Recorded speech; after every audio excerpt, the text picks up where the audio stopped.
mansion was quieter than usual that evening. The billionaire, Adrian Hale, had dismissed most of the staff early, claiming he needed silence to focus on work. But in reality, he had only one goal tonight: to test the maid's daughter. 16-year-old Mara wasn't officially employed in the mansion, but she often accompanied her mother, Lucia, helping silently, sweeping corners, organizing shelves, or carrying laundry baskets twice her size. Adrian rarely paid her attention until last week.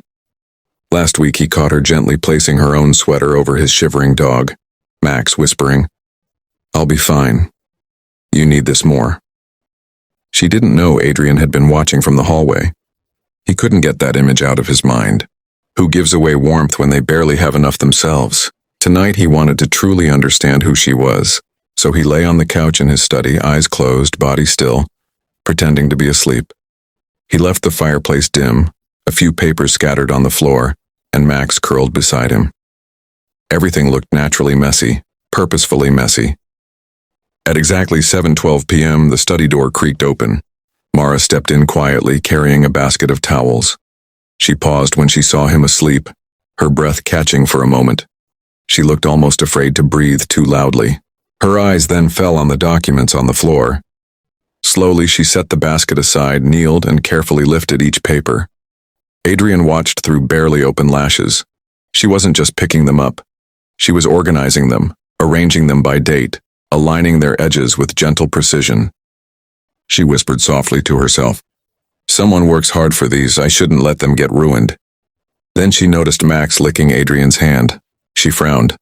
The dog bowl was empty. Instead of waking the sleeping billionaire, she tiptoed out and came back with a fresh bowl of water and a handful of dog treats. She placed the bowl beside the dog and whispered, "There you go, buddy, don't let your tummy hurt like last time." Her own voice trembled. She looked tired, maybe hungry, but still smiling softly at the dog. Then she did something that made Adrian's throat tighten. She removed the hair tie from her wrist, gently gathered his fallen hair away from his eyes, and whispered, "Everyone deserves comfort, even the richest man alive." Adrian felt his chest ache. Her kindness wasn't an act. It was who she was. Ethan kept his breathing steady, his eyes closed. His head turned slightly toward the window so the little girl wouldn't suspect anything. He had pretended to fall asleep just minutes earlier, slumping gently onto the couch of his study. He needed to know the truth. His staff had whispered that his maid's daughter, Mia, had been snooping around his office during cleaning hours. Important documents had gone missing weeks before, and everyone pointed to the quiet, shy girl who rarely spoke. So Ethan set a trap. Now hearing the soft creak of the study door, he knew she had entered. Mia stepped inside slowly, her tiny footsteps barely audible. She looked no more than 8, skinny, fragile, clutching a worn-out notebook to her chest. Ethan waited, expecting her to head for his desk, but she walked toward him instead. She stopped right beside the couch and stared down at him with wide, worried eyes. "Sir?" she whispered. "Are you okay?" Ethan didn't move. She let out a soft sigh of relief, but then did something that shook him more than any stolen document ever could. Mia knelt beside him, reached into her pocket, and pulled out a small tube of ointment. "I know you don't like to ask for help," she murmured, her voice trembling with gentleness, "but your hand looks hurt." Ethan felt her tiny fingers touch the bandage he'd wrapped earlier after accidentally cutting himself.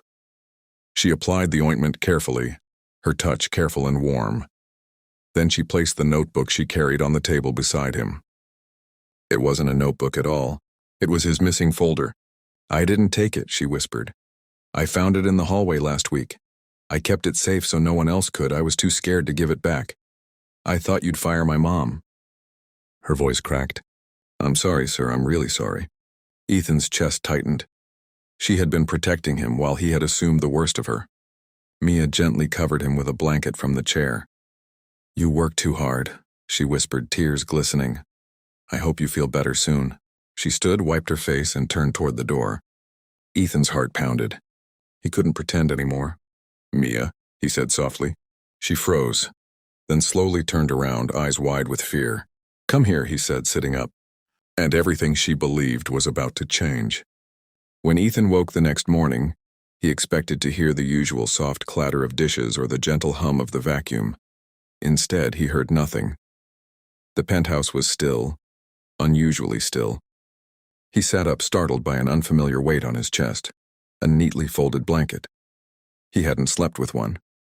She covered me, he thought, confused. He stepped out of his room and walked toward the kitchen. But when he reached the corner, he froze. The maid's daughter, Lily, sat at the table, her tiny legs dangling, her hands wrapped around a mug of warm milk. Her mother, Mira, was nowhere to be seen. "Good morning, Lily," he said gently. She looked up, startled, clearly not expecting him to be awake so early. She hesitated, then whispered, "Mom said you work very hard. She didn't want to wake you." Ethan's chest tightened. This little girl had spent years living in shelters and cramped rooms, yet she was thoughtful beyond her age. He walked closer. "Did your mom go somewhere?" "She went downstairs to clean the lobby," Lily said quietly. "She doesn't want anyone to think she's taking advantage just because you let us stay." That hit him harder than he expected. He glanced at the blanket in his hand. "Lily, did your mom cover me last night?" Lily nodded shyly. "She said even rich people need kindness." The simplicity of those words stopped him cold. He had hired Mira as a maid because she was desperate. He had pretended to sleep to test if she would steal. Instead, she had shown him more humanity than anyone else in his world. But Lily wasn't done.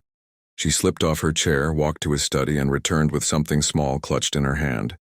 She placed it on the table, a torn, faded photo. It was Mira, younger, thin, pale, wearing a hospital gown. "My mom didn't tell you because she didn't want pity," Lily whispered. "She's sick. She cleans so she can afford her medicine." Ethan felt the ground shift beneath him.